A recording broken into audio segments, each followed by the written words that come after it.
Hello students, अब start करते हैं हम टेम्परेचर का इफेक्ट क्या होता है।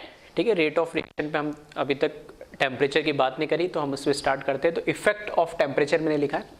तो एक्सपेरिमेंटली ऑब्जर्व किया गया है कि on increasing temperature rate of reaction increases and normally it is found that on increasing temperature by 10 degree Celsius rate of reaction increases by 2 to 3 times.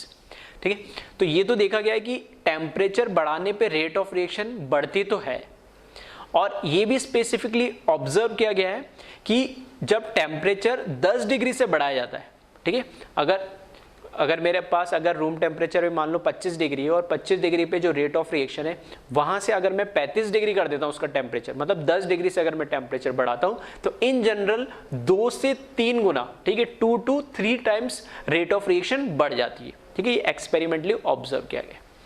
तो इसको डिफाइन करने के लिए एक टर्म दिया गया जिसका नाम है टेम्परेचर कोफिशिएंट, जिसको अल्फा से रिप्रेजेंट करते हैं।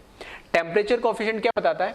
It is defined as ratio of rate of reaction at two different temperature differ by 10 degree Celsius. तो टेम्परेचर कोफिशिएंट कुछ नहीं है, दो रेट ऑफ रिएक्शन का क्या है, रेशियो है। और वो दो रेट ऑफ रिएक्शन क्या है? एक ही रिएक्शन है, दो अलग अलग रिएक्शन की बात नहीं कर रहा हूं, एक ही रिएक्शन है अलग अलग टेम्परेचर पे, और टेम्परेचर भी अपनी मर्जी से कुछ भी नहीं, दोनों टेम्परेचर डिफरेंस में एग्जैक्टली 10 डिग्री का क्या होना चाहिए, डिफरेंस होना चाहिए। अगर एक रिएक्शन दो अलग अलग टेम्परेचर जिनके बीच में जो टेम्परेचर का डिफरेंस कितना हो, 10 डिग्री सेल्सियस का हो, तब उन दोनों का जो रेशियो होता है उसको हम बोलते हैं alpha, which is known as temperature coefficient. ठीक है, तो टेम्परेचर कोफिशिएंट क्या है? It is ratio of single reaction at two different temperature differ by 10 degree Celsius. तो उसी को हमने लिखा है नोटेशन में, आर मतलब रेट ऑफ रिएक्शन, टी जो भी टेम्परेचर हमें दे रखा है, ठीक है, उसमें मैंने 10 डिग्री ऐड कर दिया है, और नीचे जो टेम्परेचर था यानी, ठीक है, जरूरी नहीं रूम टेम्परेचर तो हम बाय डिफॉल्ट अगर कुछ नहीं दे रखा तो रूम टेम्परेचर हम मान लेंगे, और अगर कुछ दे रखा है स्पेसिफिक टेम्परेचर 50, 55, 60 तो उसमें 10 ऐड करके लिख देंगे, which is equals to alpha. ठीक है, तो चाहो तो आप यहां लिख लेना, आर टी का मतलब क्या है? आर टी का मतलब है rate of reaction at T temperature. R T plus 10 का मतलब है rate of reaction at T plus 10 temperature.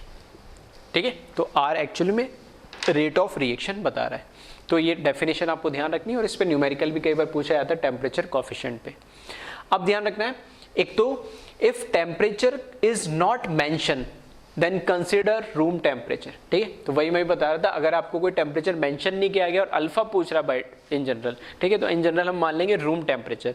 तो रूम टेम्परेचर हमने मान लिया 25, उसमें मैंने 10 ऐड करा तो 35, तो R35 अपन R25 हम यहाँ से अल्फा कैलकुलेट कर लेंगे, रेट ऑफ रिएक्शन उसकी जो हमें पता होगी।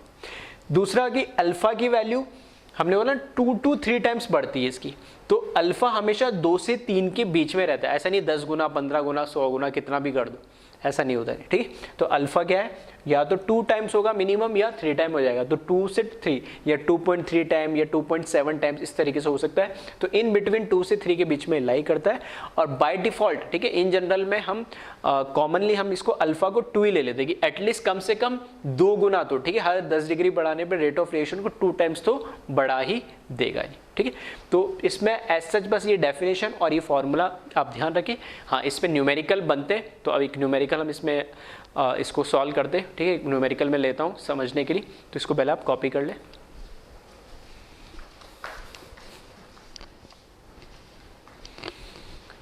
ठीक है, इस पे देखते हैं न्यूमेरिकल।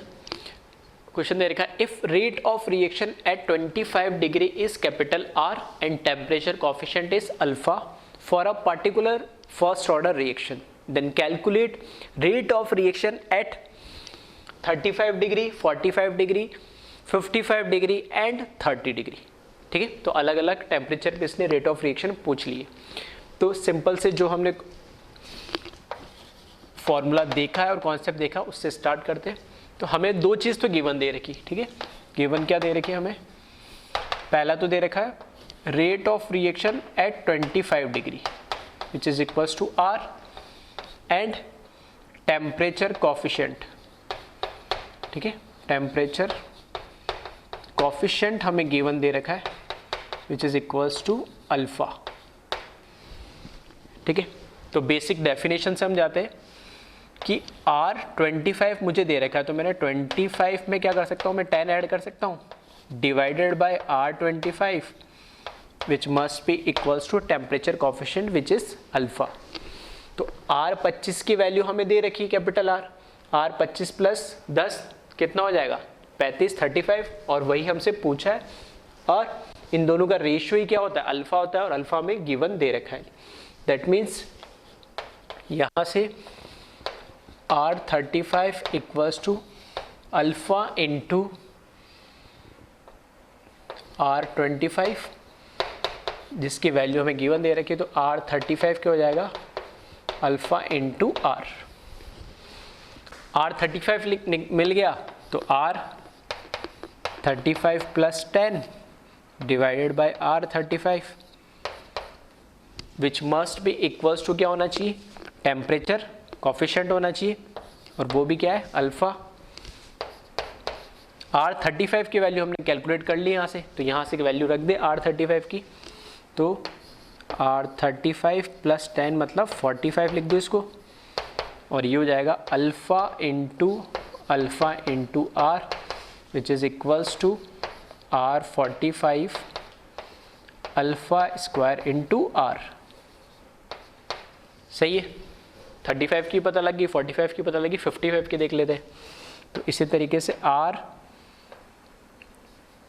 R45 प्लस 10 R45 की वैल्यू हमें पता लग गई है, वो वापस टेम्परेचर कोफिशिएंट के बराबर होना चाहिए, तो R55 must be equals to alpha into alpha square into R। That means R55 जो है वो जाएगा अल्फा क्यूब इंटू R। सही है, तो 35, 45, 55 की हमें वैल्यू पता लगी। अगर ध्यान से ऑब्जर्व करोगे तो एक पैटर्न दिख रहा होगा आपको। ठीक है, ध्यान से ऑब्जर्व करने पे एक पैटर्न हमें दिख रहा होगा, और वो पैटर्न क्या है देखना, मैं इसको लिख रहा हूँ इस तरीके से। अगर मेरे को इन जनरल लिखना हो, क्योंकि ये जो फॉर्मूला उसने बताया टेम्परेचर कोफिशिएंट का वो हर 10 डिग्री के लिए एप्लीकेबल। अगर मुझे सेम क्वेश्चन था और सिर्फ मेरे से पूछ लेता R95 बताओ, तो मेरे को ये काम कितने बार करना पड़ता, ठीक है, 5-6 बार रिपीट करना पड़ता। तो ऐसा ना करना पड़े, और अगर मुझे डायरेक्ट कोई हायर टेम्परेचर के लिए पता हो तो क्या मैं कैलकुलेट कर सकता हूँ। तो इस ऑब्जर्वेशन से मैं समझा रहा हूँ एग्जाम्पल लेके। इन जनरल अगर मैं कैलकुलेट करना है तो देखना RT प्लस डेल्टा टी लिखा मैंने upon RT must be equals to alpha की पावर डेल्टा टी अपॉन 10। ठीक है, इसको अब अप्लाई कर दो कहीं पे भी, यानी ठीक है। R मैंने क्या लिखा, T plus delta T upon RT which must be equals to delta T upon 10।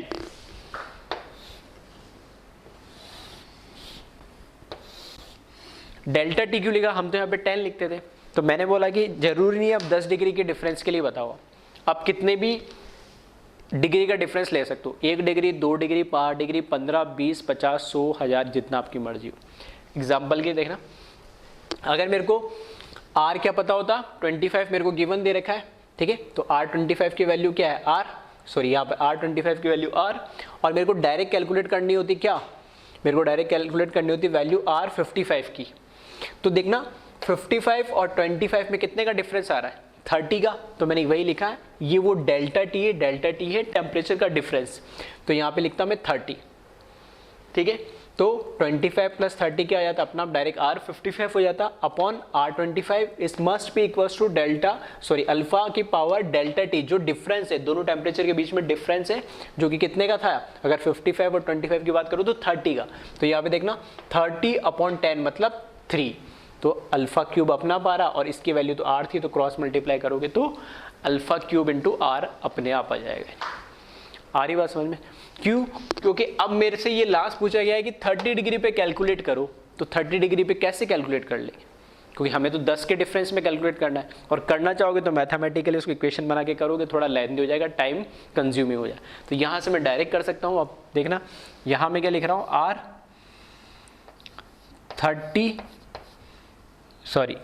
मेरे पास क्या है 30 का निकालना है ना, हाँ तो ठीक है, मैं इसको क्या लिख लूँ 25 लिख लूँ, कोई दिक्कत नहीं। ठीक है, R25 की तो वैल्यू मेरे को पता ही है, तो R25 + 5 लिख दिया मैंने अपॉन R25, क्योंकि यहाँ पे जो हमने टेम्परेचर कॉफिशिएंट में पढ़ा था वो था RT + 10 था यानी, लेकिन यहाँ RT + मैंने डेल्टा T कर दिया है, और ये जो डेल्टा T ले रहे हो ना वही अल्फा की पावर में बना दो, डेल्टा T 5 है तो बाई 10 कर दो इसको। ठीक है, डिवाइड हमेशा ध्यान रखना 10 से ही करना है, ये डेल्टा T होगा, तो ये क्या हो गया अपने आप R30 हो गया, तो R30 divided by R25 which must be equals to alpha की पावर 1/2 हो जाएगा, ये 5/10 मतलब 1/2, और इसकी वैल्यू पुट कर दो, तो R30 is equals to under root of alpha, 1/2 का मतलब क्या हो गया अंडर रूट ऑफ अल्फा, और R25 की वैल्यू क्या हो जाएगी R। ठीक है, तो इस तरीके से कोई भी वैल्यू हो, ठीक है, मतलब कितने भी टेम्परेचर का डिफरेंस हो, 1 डिग्री का या 10 डिग्री का या 30 डिग्री का या 35, 37, ठीक है 50 हो, सबके लिए हम कैलकुलेट कर सकते हैं। तो ये थोड़ा इंपॉर्टेंट फार्मूला हो जाता है, इसको आप इस फार्मूले को जरूर ध्यान रखें। ठीक है, तो इसको कॉपी कर ले एक बार।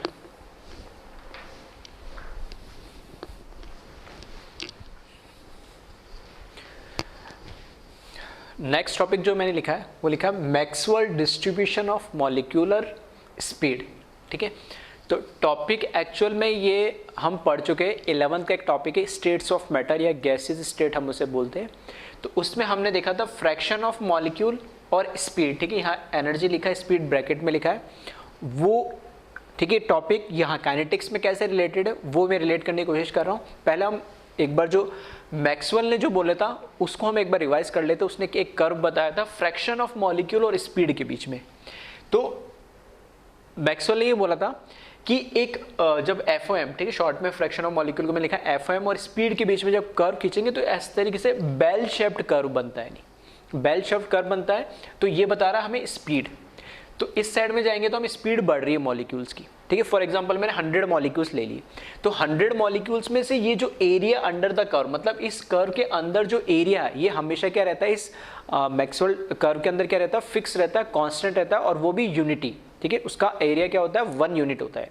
ठीक है, तो ये एरिया कभी भी चेंज नहीं होगा। नहीं, ठीक है, हाँ कर्व थोड़ा और ज्यादा ऐसा मतलब ये जो पीक है और ऊपर हो सकता है या पीक नीचे होकर स्टीपर हो सकता है, लेकिन उसका जो एरिया वो मेंटेन रहना चाहिए।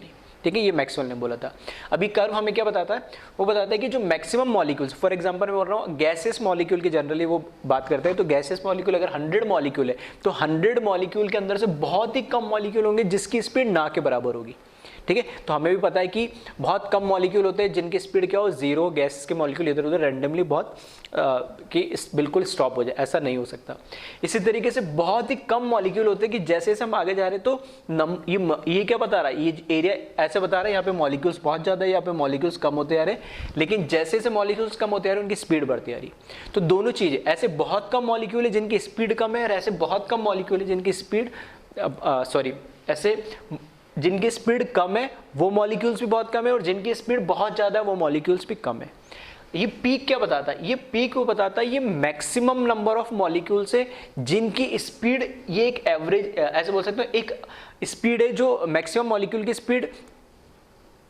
ये एक्चुअल में कर्व बता क्या रहा है, कर्व हमें बता रहा है कि इसमें नंबर ऑफ मॉलिक्यूल का डिस्ट्रीब्यूशन कैसा है। तो यहाँ पे नंबर ऑफ मॉलिक्यूल का डिस्ट्रीब्यूशन ज्यादा है, मतलब इसके रेस्पेक्ट में जो मुझे स्पीड मिलेगी वो ज्यादातर मॉलिक्यूल, फॉर एग्जांपल 100 मॉलिक्यूल तो मैं कह रहा हूँ 80 मॉलिक्यूल की स्पीड ये ऑब्जर्व करेगी, और ये जो पॉइंट है ये ऑब्जर्व किया गया। ठीक है, ये मैंने ER जो लिखा है इसको EA और AT लिखा है, ठीक है, इनको ठीक है इग्नोर करना। ये जो स्पीड है ये होती है मोस्ट प्रोबेबल स्पीड होती है। ठीक है, स्टेट्स ऑफ मैटर में हमने पढ़ा है, तो नाम से ही मुझे पता लग रहा है मोस्ट प्रोबेबल स्पीड, मतलब ज़्यादातर मॉलिक्यूल की जो स्पीड है वो यही होती है, उसको नाम हमने क्या दे रखा था, मोस्ट प्रोबेबल स्पीड। यानी अब ये जो कर्व ड्रॉ किया था, ठीक है, स्टैटिस्टिकल वे में ये ऑब्जर्व करा था उन्होंने और उसके अकॉर्डिंग ये कर्व ड्रॉ करा था। अब यहाँ पर ये कैसे काइनेटिक्स से रिलेटेड है, तो सेम हमने वो क्या करा, फ्रैक्शन ऑफ मॉलिक्यूल्स को स्पीड की जगह मैंने इसको टर्म को क्या एनर्जी से रिप्लेस कर दिया।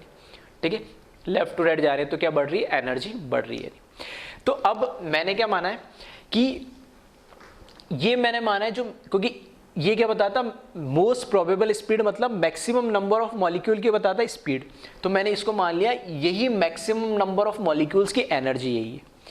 यहाँ पे जाएंगे तो एनर्जी, ये स्पीड कम होती जाती है, नंबर ऑफ मॉलिक्यूल्स भी कम हो जाएंगे, इधर तो ना के बराबर होती है, तो मैक्सिमम नंबर ऑफ मॉलिक्यूल्स ऐसे मान लो कि 80, 85, 100 में से इधर है। तो मैंने माना कि जो रिएक्टेंट है, यानी जो हमारा, हम रिएक्शन की बात करें तो जो रिएक्टेंट है जिसको रिएक्ट करके प्रोडक्ट बनाना है, तो मैक्सिमम नंबर ऑफ मॉलिक्यूल्स की एनर्जी पीक बता रहा है, तो इसको मैंने ER से रिप्रेजेंट करा है। तो इसकी डेफिनेशन भी लिखी है मैंने, ER का मतलब सिंपल सा एनर्जी ऑफ रिएक्टेंट है।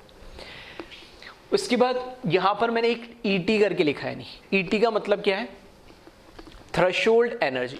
ठीक है, ET की एनर्जी और T किसको रिप्रेजेंट कर रहा है, थ्रेशोल्ड एनर्जी।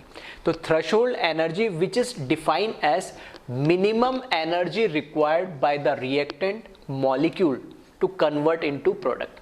अब ये थ्रेशोल्ड एनर्जी क्या है, थ्रेशोल्ड एनर्जी वो एनर्जी होती है किसी भी रिएक्शन के अंदर, अगर मुझे रिएक्शन करवानी है और वो रिएक्टेंट से प्रोडक्ट में कन्वर्ट हो, तो वो तभी कन्वर्ट होगा जब उसके पास कम से कम एक एनर्जी हो, एक ऑप्टिमम एनर्जी हो, और वो ऑप्टिमम एनर्जी है, वो मिनिमम एनर्जी को क्या नाम दिया गया, थ्रेशोल्ड एनर्जी। थ्रेशोल्ड का मतलब एक लिमिट होता है, कम से कम एक कि ये मैं ऐसे बोल सकता हूँ एक लैंडमार्क है, उसको क्रॉस करेगा तभी वो चीज़ ऑब्जर्व होगी। तो वो थ्रेशोल्ड एनर्जी, वो मिनिमम एनर्जी, अगर मुझे प्रोडक्ट बनाना है किसी रिएक्शन में, तो वो मिनिमम एनर्जी मेरे पास होनी चाहिए उस रिएक्टेंट के पास, तभी वो प्रोडक्ट बना पाएगा। ठीक है, तो उस मिनिमम एनर्जी का नाम क्या दिया गया, थ्रेशोल्ड एनर्जी दिया गया। ठीक है, अब थ्रेशोल्ड एनर्जी की भी कुछ खास बात है। फर्स्ट क्या है, ET is fix for particular reaction and it is different for different reaction. अब कोई भी एक नेचर में जितनी भी रिएक्शन हो रही है, ठीक है, कैसी भी कोई भी रिएक्शन हो रही है, जितनी भी रिएक्शन हो रही है, हर रिएक्शन के लिए जो थ्रेशोल्ड एनर्जी वो फिक्स्ड होती है, कांस्टेंट होती है। अगर मैं बोल रहा हूँ N2 plus nitrogen plus hydrogen मिलके अमोनिया बना रहा है, ठीक है, तो वो एक पर्टिकुलर रिएक्शन हो गई, और उस पर्टिकुलर रिएक्शन के लिए नाइट्रोजन और हाइड्रोजन के लिए जो थ्रेशोल्ड एनर्जी है वो फिक्स्ड हो गई है, कांस्टेंट होती है। तो वो ये थ्रेशोल्ड एनर्जी डिपेंड करता है रिएक्शन पे, और हर रिएक्शन एक अलग होती है, अलग कंडीशन में एग्जिस्ट करती है, अलग कंडीशन में ऑब्जर्व होती है। तो हर एक रिएक्शन का जो थ्रेशोल्ड एनर्जी होती है वो भी क्या होती है, अलग होती है। तो वही लिखा है कि ET is fix for particular reaction and it is different for different reaction. तो जैसे रिएक्शन बदलती जाएगी वो थ्रेशोल्ड एनर्जी की वैल्यू भी बदलती जाएगी, और ये जनरली एक्सपेरिमेंटली हम ऑब्जर्व करते हैं। इसका मीनिंग क्या वो समझना इंपॉर्टेंट है। नेक्स्ट पॉइंट इसमें लिखा है कि ET is independent of temperature. अब मैं कह रहा हूं कि एक मिनिमम एनर्जी चाहिए रिएक्टेंट को प्रोडक्ट में कन्वर्ट होने के लिए, तो टेम्परेचर से ये हो सकता है रिएक्टेंट की एनर्जी, टेम्परेचर बढ़ाने से मैंने मान लिया रिएक्टेंट की एनर्जी बढ़ जाए। ठीक है, मान लो ये थ्रेशोल्ड एनर्जी, ये रिएक्टेंट की एनर्जी, तो मैंने टेम्परेचर बढ़ाया तो रिएक्टेंट की तो एनर्जी बढ़ जाएगी। तो हो सकता है अब रिएक्टेंट को प्रोडक्ट में कन्वर्ट होने के लिए ये जो एनर्जी गैप था ये कम हो गया है, लेकिन इस थ्रेशोल्ड एनर्जी का टेम्परेचर पे कोई फर्क नहीं पड़ रहा है। अगर एक पर्टिकुलर रिएक्शन है तो उसको वो मिनिमम एनर्जी रिक्वायर करने के लिए थ्रेशोल्ड एनर्जी तो फिक्स है, इतनी एनर्जी तो चाहिए, उस पर कोई टेम्परेचर इफेक्ट नहीं पड़ा। हाँ, रिएक्टेंट की एनर्जी भले कम ज़्यादा हो सकती है। तो यही कहने का मतलब है कि ET जो थ्रेशोल्ड एनर्जी होती है उसका टेम्परेचर से कोई इफेक्ट नहीं होता। ऐसा नहीं है मैंने टेम्परेचर बढ़ा दिया तो उस टेम्परेचर, उस पर्टिकुलर रिएक्शन की थ्रेशोल्ड एनर्जी में कोई वेरिएशन आ जाएगी, बढ़ जाए या कम हो जाएगी। आ रही बात समझ में? तो ध्यान रखना, threshold energy independent of temperature, और ये एक पर्टिकुलर रिएक्शन के लिए फिक्स्ड होती है, और जैसे जैसे रिएक्शन बदलती जाएगी इसकी वैल्यू भी बदलती जाएगी। तो इन सिंपल वर्ड में मैं अगर बोलूँ कि थ्रेशोल्ड एनर्जी क्या है, थ्रेशोल्ड एनर्जी वो मिनिमम एनर्जी, अगर मुझे रिएक्टेंट को मॉलिक्यूल में कन्वर्ट कराना है तो वो एक एनर्जी बैरियर है, उसको क्रॉस करना है। ठीक है, फिर आ जाओ, नेक्स्ट लिखा मैंने EA। ठीक है, EA का मतलब है एक्टिवेशन एनर्जी। ठीक है, E एनर्जी, A का मतलब एक्टिवेशन। तो activation energy which is defined as energy required to reactant to participate in reaction. तो एक्टिवेशन एनर्जी क्या है? एक्टिवेशन एनर्जी वो एनर्जी होती है अगर रिएक्टेंट को रिएक्शन में पार्टिसिपेट करना। मैंने बोला ये थ्रेशोल्ड एनर्जी है, ये रिएक्टेंट की एनर्जी है। अब इन दोनों के बीच में एक एनर्जी डिफरेंस, वो जो एनर्जी डिफरेंस है ना, उसी को हम एक्टिवेशन एनर्जी बोलते हैं कि ये रिएक्टेंट कब एक्टिवेट होगा। मैंने बोला रिएक्टेंट को प्रोडक्ट में कन्वर्ट करना, तो ये थ्रेशोल्ड एनर्जी का जो बैरियर है इसको क्रॉस करना जरूरी है। ये क्रॉस कब होगा? जब ये रिएक्टेंट की एनर्जी यहां तक पहुंचेगा, और यहां तक पहुंचने के लिए एक एनर्जी चाहिए होगी, तो इस एनर्जी डिफरेंस को ही हम क्या बोलते हैं? एक्टिवेशन एनर्जी बोलते हैं। ठीक है, तो वही लिखा नीचे भी, EA is difference of energy of reactant that is ER and threshold energy. ठीक है, तो activation energy which is defined as energy required to reactant to participate in reaction. तो रिएक्टेंट को रिएक्शन में पार्टिसिपेट करने के लिए एक एनर्जी चाहिए होगी, और वो जो एनर्जी चाहिए होती है उसी को हम एक्टिवेशन एनर्जी बोलते हैं। और वो एक्चुअल में होती क्या है? थ्रेशोल्ड एनर्जी और रिएक्टेंट की एनर्जी का डिफरेंस होता है। ठीक है, तो ये तीनों एनर्जी जो मैंने यहाँ पे लिखा है AR, AT और EA, इन तीनों का मतलब समझा है। ठीक है, डेफिनेशन और जो इंपॉर्टेंट पॉइंट था वो मैंने लिख दिए। अब ग्राफ पे इस पे आते हैं। ठीक है, तो फ्रैक्शन ऑफ मॉलिक्यूल्स बता रहे मुझे, और इधर मुझे एनर्जी या स्पीड था, मैंने उसको एनर्जी में कन्वर्ट कर दिया। तो मैंने माना कि अब अगर मान लो गैस के मॉलिक्यूल से, तो हर गैस के मॉलिक्यूल की एनर्जी सेम हो या स्पीड सेम हो। ठीक है, ये पॉसिबल नहीं है, ना ही मैक्सवेल ने बोला था। लेकिन मैक्सवेल ने ये बोला था कि मोस्ट प्रोबेबल स्पीड, मतलब ज्यादातर मॉलिक्यूल की जो स्पीड होती है उसी को उसने क्या बोला? Most probable speed. और उसने बताया ये पीक बता रहा है। पीक का मतलब ये यहाँ पे ज्यादातर मॉलिक्यूल इधर एग्जिस्ट कर रहे हैं। तो इसी को उसने क्या बोला? हम मान लेते हैं रिएक्टेंट, अगर 100 मॉलिक्यूल है तो हम मान लेते हैं इन जनरल में एवरेज उस रिएक्टेंट की एनर्जी क्या ER है। तो ये हमारी रिएक्टेंट की एनर्जी होगी।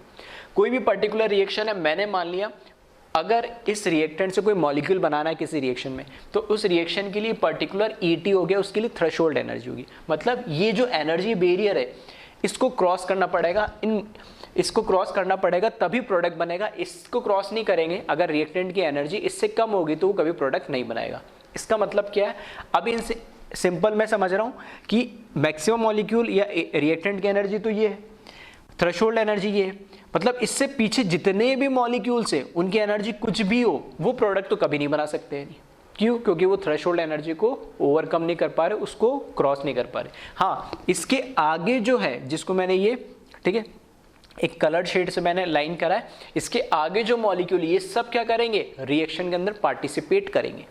हाँ, प्रोडक्ट बनेगा या नहीं बनेगा उसमें मैं आगे आऊंगा, वो कॉलिजन थ्योरी होती है। हाँ, ये है कि ये एटलीस्ट इस लायक तो बने कि वो रिएक्शन में पार्टिसिपेट कर सके। ठीक है, उस एनर्जी बैरियर क्रॉस को उसने क्या, जो एनर्जी बैरियर है उसको ओवरकम करके वो क्रॉस करके। तो वही लिखा मैंने, ये जो शेडेड पार्ट है इसको मैंने लिखा fraction of molecule, FOM, fraction of molecule participate in reaction, जो रिएक्शन में पार्टिसिपेट तो कर सकते हैं। इससे पहले कितने भी मॉलिक्यूल्स हो, जिसके आगे इधर भले 5 मॉलिक्यूल है तो 5 मॉलिक्यूल ही पार्टिसिपेट करेंगे। इससे पहले 95 वो पार्टिसिपेट नहीं कर पाएंगे, क्योंकि उनकी जो एनर्जी है वो थ्रेशोल्ड एनर्जी से क्या है? कम है।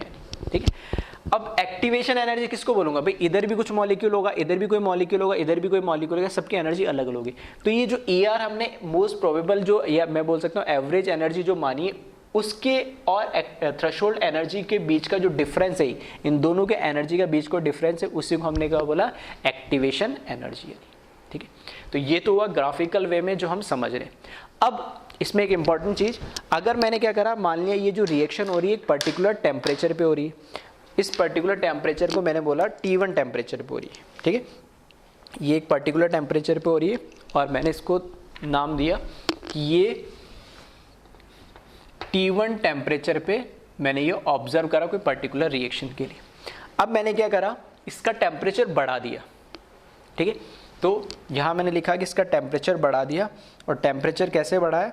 मैंने इसको बोल दिया कि पहले T1 टेम्परेचर था, उसको बढ़ा के मैंने क्या कर दिया? T2 टेम्परेचर कर दिया।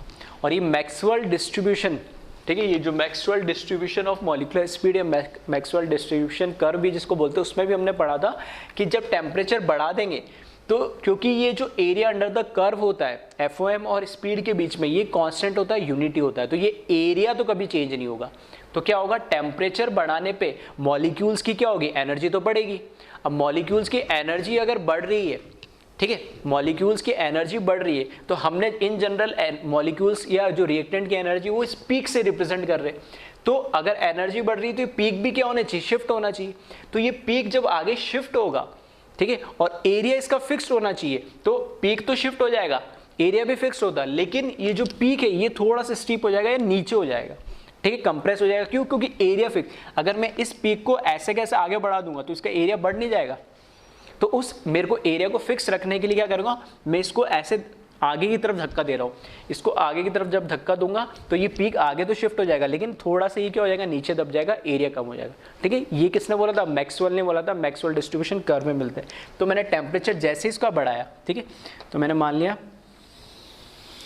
ठीक है, जैसे टेम्परेचर बढ़ाया तो इस तरीके से ये थोड़ा स्टीपर हो गया, और ये मैंने मान लिया कहाँ पर, T2 टेम्परेचर पे हो रहा है। ठीक है, ये कहाँ T2 टेम्परेचर पे हो रहा है, और इसके अंदर अब जो पीक आ रहा है, ठीक है, पीक का आ रहा है यहां, मैंने मान लिया अब जो पीक आ रहा है इसका यहां पर आ रहा है। ठीक है, तो इस पीक को मैंने नाम दिया ER डैश। अब जो मैक्सिमम नंबर ऑफ मॉलिक्यूल्स की एवरेज स्पीड या मोस्ट प्रोबेबल स्पीड जिसको हम बोलते हैं, ठीक है, एवरेज स्पीड तो अलग होती है उसमें, ठीक है, तो मोस्ट प्रोबेबल स्पीड जो है वो ये हो गई, और इसी की करस्पॉन्डिंग जो उनकी एनर्जी वो ये मैंने मान ली, जिसको ER डैश से बोला। अब जैसे टेम्परेचर बढ़ा है तो रिएक्टेंट की एनर्जी बढ़ गई। अब जो इनमें एनर्जी डिफरेंस वो सिर्फ इतना सा रह गया नहीं, लेकिन क्या टेम्परेचर बढ़ाने से इसकी रिएक्शन का थ्रेशोल्ड एनर्जी की वैल्यू चेंज होगी? बिल्कुल नहीं, वो तो यहाँ फिक्स ही रहेगी। तो मैंने इसको क्या करा, इस तरीके से ऊपर कर दिया थोड़ा, और अब हुआ क्या, टेम्परेचर बढ़ाने से अब जो नया एक्टिवेशन एनर्जी आई है, ठीक है, नई एक्टिवेशन एनर्जी जो आई है वो ये हो जाएगी, और इसको मैंने नाम दे दिया EA डैश नाम दे दिया। तो टेम्परेचर बढ़ाया तो एक्टिवेशन एनर्जी क्या हो गई है, कम हो गई है। क्यों कम हो गई? क्योंकि रिएक्टेंट की एनर्जी बढ़ गई है। और ऐसा करने पर मुझे ग्राफ से दिख रहा है साफ साफ क्या, कि अब इस कर्व की तरफ भाई पहले इतने से मॉलिक्यूल रिएक्शन में पार्टिसिपेट कर रहे थे, अब इधर क्या हो गई, ये एक्स्ट्रा मॉलिक्यूल और ऐड हो गए इसके अंदर। ठीक है, इसमें ये एक्स्ट्रा मॉलिक्यूल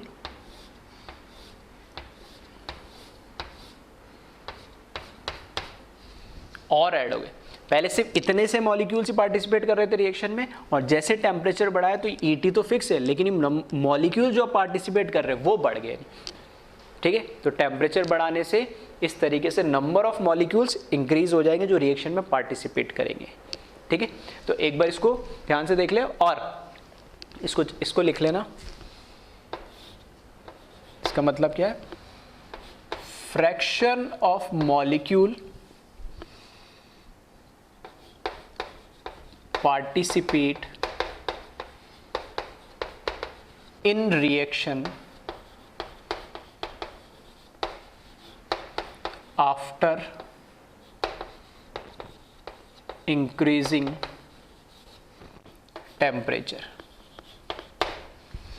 ठीक है, तो जैसे टेम्परेचर इंक्रीज करा तो इन जनरल हम बोलते हैं टेम्परेचर बढ़ाने से रेट ऑफ रिएक्शन भी बढ़ जाती है। क्यों बढ़ गई रेट ऑफ रिएक्शन? क्यों? क्योंकि नंबर ऑफ मॉलिक्यूल जो पार्टिसिपेट कर रहे हैं रिएक्शन के अंदर वो बढ़ गए, यानी पहले कम थे अब बढ़ गए।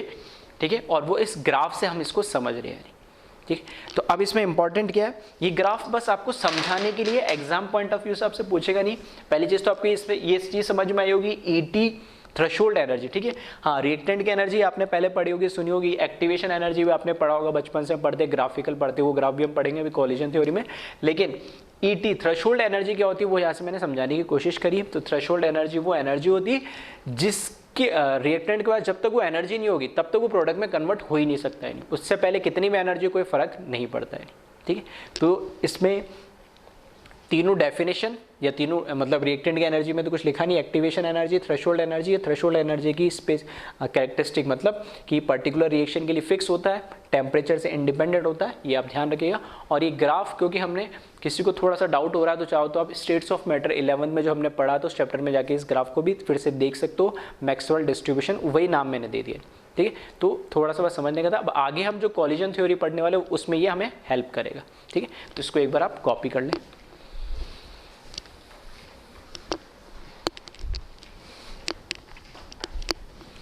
नेक्स्ट टॉपिक है इफेक्टिव कोलिजन थ्योरी। ठीक, इफेक्टिव कोलिजन थ्योरी क्या बोलती है कि नाम से पता लगा है कि कोलिजन होना चाहिए, मतलब मॉलिक्यूल्स आपस में क्या होने चाहिए, टकराने चाहिए नहीं। और इफेक्टिव एक आगे वर्ड लगा है, इफेक्टिव का मतलब क्या है, ठीक है, उसको भी हम समझते हैं।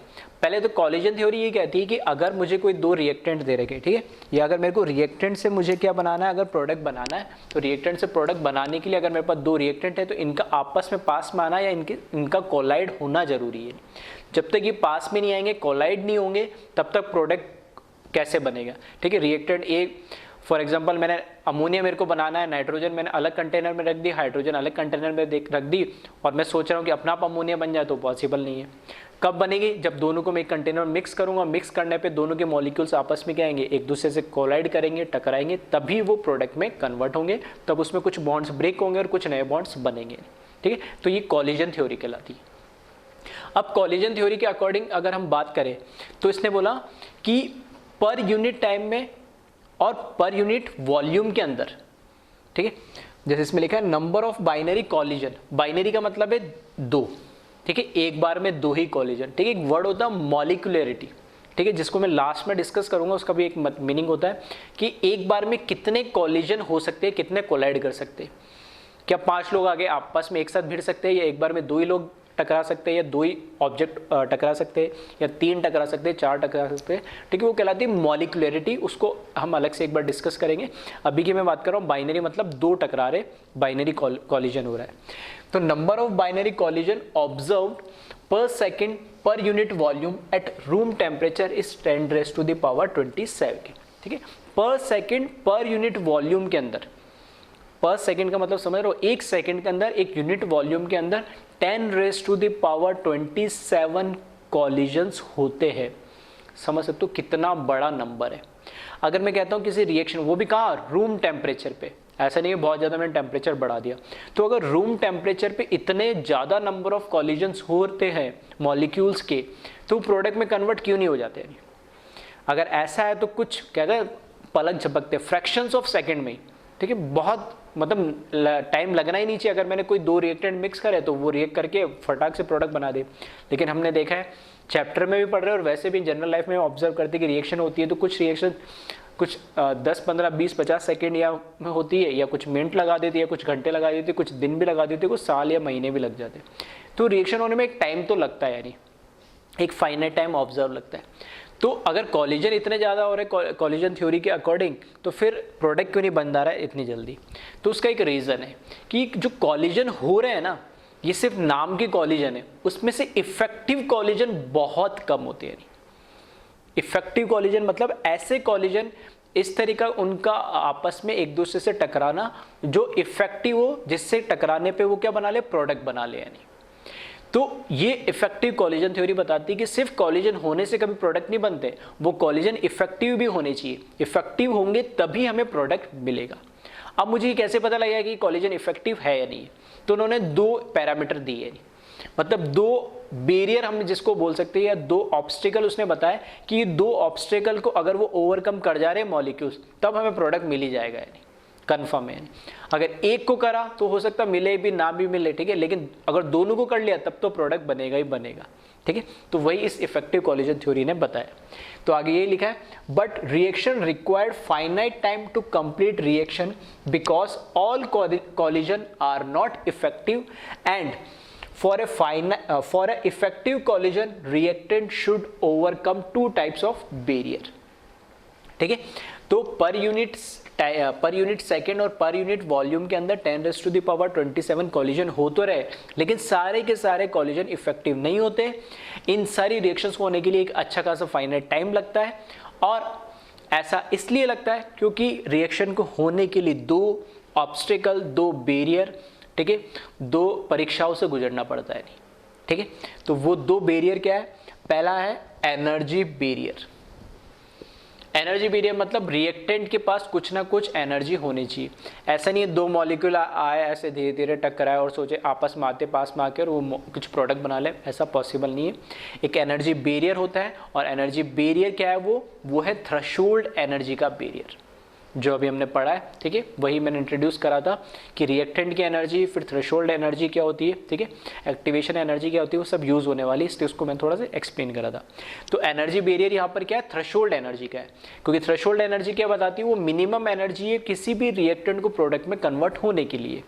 तो अगर रिएक्टेंट के पास वो मिनिमम एनर्जी होगी नहीं, ठीक है, ऐसा नहीं कि टकराने के लिए एनर्जी हमेशा थ्रेशोल्ड एनर्जी चाहिए, ठीक है, टकराने के लिए वो मान लो ये बहुत ज़्यादा स्पीड से आ रहा है, ये बहुत धीरे से भी आ रहा है और टकरा गया तो भी, टकरा तो कैसे भी सकता है, तो कॉलिजन तो कैसे भी हो सकता है, मॉलिक्यूल एक जगह पड़ा दूसरा के अपना आप टकरा गया तो भी कोई दिक्कत नहीं है, या इसको किसी ने तीसरे मॉलिक्यूल टक्कर मारी, इसमें एनर्जी है, ये टक्कर, तो कॉलिजन होना कोई बड़ी बात नहीं, लेकिन वो कॉलिजन हो रहे हैं और उसमें से उन जो किस फोर्स के साथ या किस एनर्जी के साथ वो टकरा रहे ताकि कुछ बॉन्ड ब्रेक हो जाए और कुछ नए बॉन्ड्स बन जाए, ठीक है, वो कौन बताता है, थ्रेशोल्ड एनर्जी बताता है। तो रिएक्शन को होने के लिए वो मिनिमम एनर्जी चाहिए, वो क्या, थ्रेशोल्ड एनर्जी जरूरी होना चाहिए।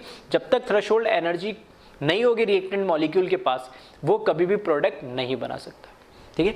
तो जो एनर्जी बैरियर है उसमें बस यही लिखा मैंने, reactant must have threshold energy, और थ्रेशोल्ड एनर्जी क्या ऑलरेडी हम इस पर डिस्कस कर चुके हैं, ठीक है, वो बता चुका हूँ। तो वही लिखा, इफ ER का मतलब energy of reactant is less than ET, that is threshold energy, then non effective collision. Collision तो होगा, ऐसा मैं नहीं कह रहा हूँ कि कॉलिजन नहीं होगा, टकराएंगे नहीं, कॉलिजन होगा बिल्कुल, लेकिन वो जो कॉलिजन होगा वो नॉन इफेक्टिव होगा, उससे मुझे प्रोडक्ट नहीं मिलेगा नहीं, ठीक है। या ऐसे लिख सकते हो, non effective collision that is no product formation. फिर आगे लिखा, इफ, है ना, अगर ER इज ग्रेटर देन और इक्वल्स टू, ठीक है, जरूर नहीं थ्रेशोल्ड से ज्यादा, थ्रेशोल्ड भी आ जाएगा, थ्रेशोल्ड एनर्जी के बराबर भी रिएक्टेंट की एनर्जी आ जाएगी तो भी वो, ठीक है, रिएक्ट करने की या प्रोडक्ट बनाने की कोशिश कर सकता है। कोशिश की बोल रहा हूँ, यहाँ पे लिखा भी मैंने, चांस ऑफ इफेक्टिव कॉलिजन, वो हो भी सकता है और नहीं भी हो सकता है। इस केस में तो होगा ही नहीं कभी भी, अगर ET से कम ER हुआ, थ्रेशोल्ड से कम एनर्जी हुई, तब तो पॉसिबल ही नहीं है, कुछ भी कर लो आप। लेकिन अगर इसके बराबर या इससे ज़्यादा हुआ, तब एक पॉसिबिलिटी बन जाती है कि कॉलिजन जो हो रहा है वो इफेक्टिव हो सकता है। क्यों पॉसिबिलिटी क्यों हो रहा हूँ, क्योंकि इस पे डिपेंड करेगा दूसरा बैरियर, दो बैरियर की, दो ऑब्स्टेकल की मैंने बात करी, तो दोनों बैरियर साइमल्टेनियसली होने चाहिए। तो यहाँ पे चांस ऑफ इफेक्टिव कॉलिजन है, that means may be product form, ठीक है, मे बी प्रोडक्ट फॉर्म। और मे बी क्यों लिखा है, क्योंकि डिपेंड करेगा, अब एक ये मान लो एलिजिबिलिटी क्राइटेरिया है ये, तो एक दो क्राइटेरिया, तो एक दोनों क्राइटेरिया जब फुलफिल होगा तभी हमारा प्रोडक्ट बनेगा। तो एक क्राइटेरिया तो वो क्या कर गया, ओवरकम कर गया उसको, ठीक है, क्रॉस कर गया, यानी उसने फुलफिल कर लिया एक क्राइटेरिया, तो ये मिनिमम एलिजिबिलिटी जो थी। अब दूसरा अगर वो कर जाएगा तब तो प्रोडक्ट बन जाएगा, और नहीं करा तो फिर नहीं, इसलिए लिखा मे बी। तो कर भी सकता है, नहीं भी कर सकता है। कर कब सकता है, जब दूसरे क्राइटेरिया को भी फुलफिल कर लेगा, और नहीं कब कर सकता है, जब वो दूसरे क्राइटेरिया को फुलफिल नहीं करेगा, ठीक है। एज सिंपल जितना इस तरीके से मैं समझा सकता हूँ उतना समझाने की कोशिश कर रहा हूँ। तो चांस ऑफ इफेक्टिव कॉलिजन है क्योंकि ये प्रोडक्ट बना सकता है। अब ये तो हुआ एनर्जी बैरियर और थ्रेशोल्ड एनर्जी क्या है, ये तो हम ऑलरेडी अभी मैं बता चुका हूँ, तो ये तो इसमें कोई दिक्कत नहीं है। दूसरा दे रखा ओरिएंटेशन बैरियर। ओरिएंटेशन मतलब ये आके ऐसे भी बैठ सकते हैं, ये ऐसे भी बैठ सकते हैं, ये ऐसे भी आके टकरा सकते हैं, ये ऐसे भी टकरा सकते हैं, ये ऐसे भी टकरा सकते हैं, ये मतलब किसी एंगल में भी मतलब ये कहलाएगा इनका ओरिएंटेशन, कैसे घूम रहे, कैसे आके टकरा रहे। तो ये ओरिएंटेशन बैरियर क्या है, ठीक है। तो एग्जांपल से समझते हैं। Reactant molecule should be properly oriented for maximum impact, ठीक है। क्या लिखा है, reactant molecule should be properly oriented for maximum impact. Maximum impact मतलब जब वो आपस में कोलाइड हो, जब दो मॉलिक्यूल्स आपस में जब कोलाइड हो प्रोडक्ट बनाने के लिए, तो उसमें इस तरह का कॉलिजन होना चाहिए ताकि वो इफेक्टिव बने। और इफेक्टिव कब बनेगा, जब उसमें मैक्सिमम इम्पैक्ट आएगा। दैट मीन्स अगर मैं चाह रहा हूँ इसमें कोई बॉन्ड ब्रेक हो और कुछ नए बॉन्ड बने, तो वो कब बन पाएंगे, जब उसमें इम्पैक्ट मतलब जितना पॉसिबल हो उतना फोर्स से वो बॉन्ड पुराने टूट जाए और नया बॉन्ड बन जाए। तो मैक्सिमम इम्पैक्ट होने के लिए उनका ओरिएंटेशन भी बिल्कुल क्या होना चाहिए, प्रॉपर होना चाहिए, ठीक है। बिल्कुल सिंपल सा एग्जाम्पल लेते, ठीक है। वैसे डिस्ट्रक्टिव है लेकिन फिर भी समझने के लिए, ठीक है, क्योंकि डेली लाइफ में हमें तोड़ फोड़ से थोड़ा ज़्यादा समझ में। अगर मैं कह रहा हूँ कि दो कार आपस में क्या कर रही है, कोलाइड कर रही है, आपस फेस टू फेस, तो अगर उसमें बैठे हुए दोनों आदमी उनको इंजरी हो कुछ, ठीक है, बैठे हुए दोनों आदमी को इंजरी हो तो उनका इम्पैक्ट मैक्सिमम होगा तभी तो होगा। और अगर, ठीक है, अगर वो सब, ठीक है, सेफ्टी वगैरह, एयर बैग वगैरह वो सब, ठीक है, अब इतना दिमाग मत लगाना, सिर्फ एक समझाने के लिए बता रहा हूँ। लेकिन अगर वो हेड टू हेड कॉलिजन हो रहा है और हाई स्पीड में हो रहा है, ठीक है, इसको इसी से, ठीक है, इसी चीज़ को मैं इन दोनों को ज्वाइन करके बताऊंगा, ठीक है। अगर वो दोनों कार आ रही है 10, ये भी 10 किलोमीटर की 10 किलोमीटर पर आवर की स्पीड से आ रही है, ये भी 10 किलोमीटर पर आवर की स्पीड से आ रही है, फेस टू फेस टकरा गई, ठीक है, तो थोड़ा हो सकता है हेडलाइट वगैरह टूट जाए थोड़ा सा, ठीक है, बॉनेट वगैरह में आ जाए, लेकिन अंदर बैठे हुए आदमी को कुछ नहीं होगा, ठीक है। अगर मान लिया एक कार स्ट्रेट जा रही थी ऐसे और एक कार ने साइड से आके उसको टक्कर मारा, और जिसको टक्कर मारा, ठीक है, उसके लगा पीछे डिग्गी साइड में, और इस वाले का जिसने आगे टक्कर मारी उसको अच्छा खासा डैमेज, लेकिन पीछे वाले की सिर्फ डिग्गी डैमेज हुई, तो इस वाले के आदमी पे कोई इम्पैक्ट नहीं हुआ। तो हमारी कंडीशन क्या थी, दोनों को इंजरी होनी चाहिए, तो एक को तो इंजरी हुई, इस वाले को जिसने आगे फेस टू पीछे लगा, और इस वाले को इंजरी नहीं हुई। तो ये जो इम्पैक्ट हुआ दूसरे केस में, वो इम्पैक्ट थोड़ा, पहले केस में भी इम्पैक्ट कम ही था क्योंकि उनकी स्पीड ही कम थी, दूसरे केस में बहुत हाई स्पीड से आ रहे, 100 की स्पीड से आ रहे, इम्पैक्ट तो था, लेकिन उसमें दोनों में क्या, दोनों में मतलब ये बोल सकता हूँ, जैसे देखो दोनों को एक साथ ले रहा हूँ, एनर्जी क्या है, एनर्जी होगी मेरी स्पीड, ओरिएंटेशन क्या है, वो किस तरीके से टकरा रहे हैं, ठीक है। कंडीशन प्रोडक्ट कब बनेगा, जब दोनों निपट लेंगे, यानी सिंपल, ठीक है। तो अगर वो धीरे स्पीड में आके फेस टू फेस टकरा गए, ओरिएंटेशन तो उनका अच्छा था, ठीक है, सही डायरेक्शन में आके टकराए तो सही, लेकिन उनकी स्पीड कम थी, एनर्जी कम थी, तो ये क्राइटेरिया फुलफिल नहीं हुआ, दोनों कुछ नहीं हुआ। दोनों आए, मैंने बोला 100 की स्पीड से आए, ये भी 100 की स्पीड से जा रहा है, ये भी 100 की स्पीड से आगे इसको टकरा गया, ठीक है, तो एनर्जी तो अच्छी खासी थी, स्पीड तो इनकी अच्छी खासी थी, लेकिन ओरिएंटेशन सही नहीं था, तो भी कुछ नहीं हुआ। लेकिन दोनों face to face head on collision आया, दोनों 100-150 की स्पीड मारे और हेड टू हेड टकरा गए, तो ओरिएंटेशन भी सही था और स्पीड मतलब एनर्जी भी सही थी, और दोनों भी क्या हो गए, निपट लिए। नहीं आ रही बात समझ में, तो सिर्फ समझाने के लिए एग्जांपल बता रहा हूँ, ठीक है, तो थोड़ा सीरियस मत लेना, क्योंकि थोड़ा सा इसको प्रैक्टिकली बच्चों को विजुअलाइज करना और उसको समझना कई बार पॉसिबल नहीं हो पाता, ठीक है। तो इस एग्जांपल से मैंने जो आज तक ऑब्जर्व करा है कि यहाँ से उनको जल्दी पकड़ में आ जाता है, ठीक है, तो ऐसे समझ लेना, ठीक है, कार के एग्जाम्पल से कि सही पोजीशन पे सही ओरिएंटेशन से अगर वो टकरा रही है और अच्छी स्पीड से टकरा रही तो वो डैमेज हो जाएगा जैसा हम चाह रहे हैं, अदरवाइज, ठीक है, इधर उधर कोना टच करके चली गई हाई स्पीड में, इधर हो गई, तो हो सकता है एक को हो दूसरे को ना हो। तो वही चीज़ है कि मैक्सिमम इम्पैक्ट होने के लिए ओरिएंटेशन एक सही, ठीक है, डायरेक्शन में टकराना जरूरी है। और मॉलिक्यूल के एग्जांपल से अगर हम समझे तो A2 + B2 से मुझे क्या मिल रहा है, 2AB मिल रहा है, तो मैंने माना A और A के बीच में कुछ बॉन्ड होगा, मॉलिक्यूल है, B और B के बीच में भी कुछ बॉन्ड होगा, ये भी एक मॉलिक्यूल है। अब ये दोनों मॉलिक्यूल जब पास में आए, ठीक है, दोनों मॉलिक्यूल्स A2 और B2 जब पास में आए तो इन दोनों के बीच में क्या होगा, कॉलिजन होगा। तो उस कॉलिजन के समय में A और A के बीच में तो बॉन्ड क्या हो रहा होगा, ब्रेक हो रहा होगा, और A और B के बीच में नया बॉन्ड फॉर्म हो रहा होगा। सिमिलरली यहाँ पे भी B और B के बीच में भी बॉन्ड ब्रेक हो रहा होगा, और फिर यहाँ पे मतलब दो बॉन्ड तो क्या हो रहे होंगे, AA और BB के बीच ब्रेक, और दो बॉन्ड AB और AB के बीच में क्या हो रहे होंगे, फॉर्म हो रहे होंगे। ये कब होगा, जब वो मैक्सिमम इम्पैक्ट के साथ सही ओरिएंटेशन में सही एनर्जी के साथ टकराएंगे तब। इसको हम, ठीक है, वैसे पढ़ चुके हैं, ऑर्गेनिक वगैरह में हम बोलते हैं इसको ट्रांजिशन स्टेट या एक्टिवेटेड कॉम्प्लेक्स भी बोलते हैं, ठीक है। ये ट्रांजिशन स्टेट या एक्टिवेटेड कॉम्प्लेक्स होता है, और ये ट्रांजिशन स्टेट है जिसकी एनर्जी होती है बहुत हाई, ठीक है। और एनर्जी हाई क्यों होती है, अब तो समझ में आएगा, क्योंकि उसमें एक क्या चाहिए, हमें मिनिमम थ्रेशोल्ड एनर्जी चाहिए होती है। और फाइनली प्रोडक्ट बन जाएंगे AB करके, तो इसमें A और B के बीच में बॉन्ड बन गया पूरा कंप्लीटली, A और A के बीच में बॉन्ड नहीं है, B और B के बीच में बॉन्ड नहीं है, और A और B के बीच में बॉन्ड बन गया। तो इस तरीके से A2 + B2 से 2AB बना है। तो ओरिएंटेशन सही होना जरूरी है, और एनर्जी, एक मिनिमम एनर्जी भी होना जरूरी है, तभी एक पर्टिकुलर रिएक्टेंट की रिएक्शन होने के बाद ही प्रोडक्ट मिलेगा। तो कोई भी कॉलिजन इफेक्टिव होने के लिए दोनों energy barrier, that is threshold energy minimum होनी चाहिए और उनका ओरिएंटेशन सही होना चाहिए, तभी वो जो कॉलिजन हो रहा है उसको हम इफेक्टिव बोलेंगे, और वो इफेक्टिव कॉलिजन ही हमें क्या देगा, प्रोडक्ट देगा, अदरवाइज नहीं देगा, ठीक है। तो इसको एक बार आप कॉपी कर लें।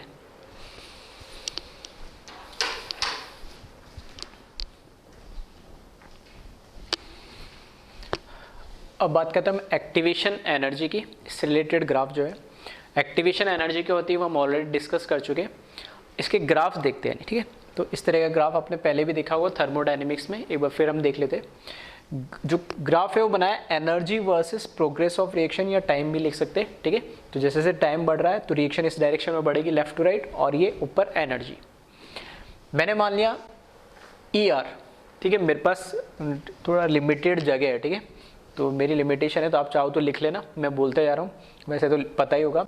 ER यहाँ पर है एनर्जी ऑफ रिएक्टेंट, ET मतलब थ्रेशोल्ड एनर्जी, EP मतलब energy of product, EA bracket में और बाहर F, that means activation energy of forward direction, या activation energy of forward reaction लिख सकते हैं हम। EAB, EA का मतलब तो एक्टिवेशन एनर्जी और B का मतलब बैकवर्ड रिएक्शन, तो activation energy of backward reaction, delta H enthalpy of reaction, ठीक है। दोनों में यही टर्म्स है कॉमन, तो एक बार लिख लेना चाहो तो। अब देखिए इसमें यहाँ रिएक्टेंट की एनर्जी है, ये वो मेरे पास ट्रांजिशन स्टेट है। ट्रांजिशन स्टेट पे क्या थ्रेशोल्ड एनर्जी, जो मिनिमम एनर्जी, एनर्जी बैरियर क्या होना चाहिए, क्रॉस होना चाहिए, ठीक है। और रिएक्टेंट की एनर्जी और थ्रेशोल्ड एनर्जी के बीच में डिफरेंस होता है, उसी को तो हम क्या बोलते हैं, एक्टिवेशन एनर्जी। अगर मैं बोल रहा हूँ रिएक्शन इस तरीके से इस डायरेक्शन में बढ़ रही है, तो ये फॉरवर्ड डायरेक्शन में रिएक्शन बोल रहा हूँ, और प्रोडक्ट मैंने मान लिया इधर कुछ एनर्जी मिल रही है प्रोडक्ट की, ठीक है। तो मुझे यहाँ से दिख रहा है कि प्रोडक्ट की जो एनर्जी है वो ज़्यादा है किससे, रिएक्टेंट की एनर्जी से। तो प्रोडक्ट की एनर्जी रिएक्टेंट की एनर्जी से ज़्यादा है, तो जो delta H enthalpy of reaction है, ओवरऑल जो नेट एनर्जी ऑफ रिएक्शन है वो क्या होती है, delta H final minus initial, यही तो होता है ना, फाइनल माइनस इनिशियल। तो क्या लिखूंगा, energy of product minus energy of reactant, ठीक है। तो जो एंथैल्पी ऑफ रिएक्शन है दैट इज डेल्टा H जो है वो क्या होगा, EP माइनस ER। और प्रोडक्ट की एनर्जी, भाई यहाँ से बॉटम से ऊपर बढ़ रहे तो एनर्जी क्या हो रही, बढ़ रही है, तो प्रोडक्ट की एनर्जी आपको दिख रहा है ऊपर है और रिएक्टेंट की एनर्जी इधर नीचे है। तो ज़्यादा में से कम को माइनस करेंगे तो क्या आएगा, पॉजिटिव ही तो आएगा कुछ वैल्यू, और डेल्टा H पॉजिटिव, मतलब ये जो कर्व है किसको शो कर रहा है, डेल्टा H पॉजिटिव का होने का मतलब क्या है, एंडोथर्मिक रिएक्शन है। और वैसे भी आप देख सकते हो कि रिएक्टेंट की एनर्जी में, ठीक है, रिएक्टेंट की एनर्जी में मैंने कुछ एनर्जी, कौन सी, डेल्टा H एनर्जी ऐड करी, तभी तो प्रोडक्ट की एनर्जी उससे ज़्यादा हो गई।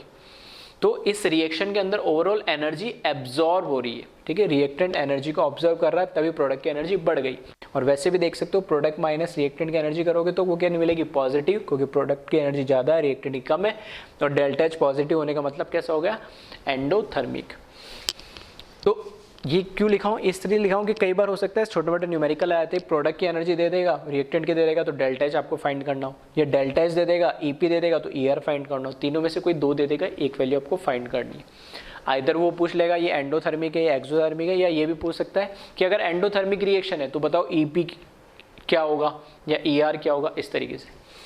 इसी तरीके से ध्यान रखना, जो डेल्टा H रिएक्टेंट और प्रोडक्ट की एनर्जी से तो कैलकुलेट कर ही सकते हैं, इसी तरीके से देखना, EA activation energy of forward reaction minus activation energy of backward reaction.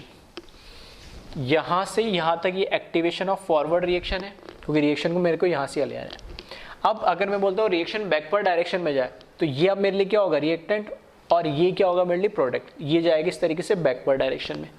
तो एनर्जी बैरियर तो अभी भी वही है, लेकिन अब जो ये मेरे लिए रिएक्टेंट हो गया और ये एनर्जी बैरियर हो गया, तो इन दोनों का डिफरेंस मेरे लिए क्या बन जाएगा, इसका एक्टिवेशन एनर्जी। उसी को मैंने क्या बोला, activation energy of backward direction. तो ये है एक्टिवेशन ऑफ बैकवर्ड डायरेक्शन। तो अगर मैं EF माइनस EAB करता हूँ, ठीक है, activation energy forward minus backward करता हूँ, तो देखना फॉरवर्ड की एक्टिवेशन एनर्जी ज़्यादा है, मतलब मुझे एनर्जी क्या है, दोनों में डिफरेंस समझना है। बॉटम से आ रही तो ये इसकी एनर्जी हाईएस्ट EP है, और ये बॉटम से आ रही तो ये एनर्जी ER है, तो EP ज़्यादा है ER से। और अगर मेरे को ये देखना है कि EF तो क्या होता है, डिफरेंस होता है किसका, रिएक्टेंट और ट्रांजिशन स्टेट का, ये थ्रेशोल्ड एनर्जी का। तो ये इसकी वैल्यू है किसकी, एक्टिवेशन ऑफ फॉरवर्ड रिएक्शन की, और ये वैल्यू है activation of activation energy of backward reaction. तो ये वैल्यू ऑब्वियसली बात है कम है, ये वैल्यू ज़्यादा है, तो ज़्यादा से कम में माइनस करोगे तो भी कैसा आएगा, ये पॉजिटिव आएगा। तो ध्यान रखना, जब आप एंडोथर्मिक रिएक्शन के लिए activation energy of forward minus backward करोगे तो भी आपको क्या मिलेगा, पॉजिटिव ही मिलेगा। उल्टा कर दोगे तो नेगेटिव मिल जाएगा। तो दैट इज मैं ये बोल सकता हूँ ये कैसी रिएक्शन है, ये एक एंडोथर्मिक रिएक्शन है। इसी तरीके इसमें आ जाए, अब की बार रिएक्टेंट की एनर्जी ज़्यादा है और प्रोडक्ट की एनर्जी कम है। जो डेल्टा एच होता है वो रिएक्टेंट और प्रोडक्ट की एनर्जी का डिफरेंस होता है, उसी को बोलते हैं। ठीक है, फाइनली मुझे नेट क्या मिला है, तो रिएक्टेंट की एनर्जी क्या थी, प्रोडक्ट की थी, दोनों की एनर्जी का डिफरेंस डेल्टा एच। यहाँ पर भी ये देख सकते हो, यहाँ पर भी रिएक्टेंट और प्रोडक्ट की एनर्जी का डिफरेंस डेल्टा एच है। ठीक है, तो अभी भी चीज़ें तो सेम ही है। तो अगर मैं यहाँ पे लिखता हूँ, फिर ये रिएक्टेंट से प्रोडक्ट बना रहे तो एक एनर्जी बैरियर को तो क्रॉस करना ही पड़ेगा, और वो एनर्जी बैरियर यहाँ पर ईटी क्या, थ्रेशोल्ड एनर्जी। तो और इन दोनों के डिफरेंस, रिएक्टेंट की एनर्जी और थ्रेशोल्ड एनर्जी का डिफरेंस क्या हो जाएगा, ये activation energy of forward reaction. इसी तरीके से अगर मेरे को रिएक्शन उल्टी डायरेक्शन में चल रही तो अब ये रिएक्टेंट होगा उसके लिए, तो यहाँ से मेरे को यहाँ तो जाना ही पड़ेगा।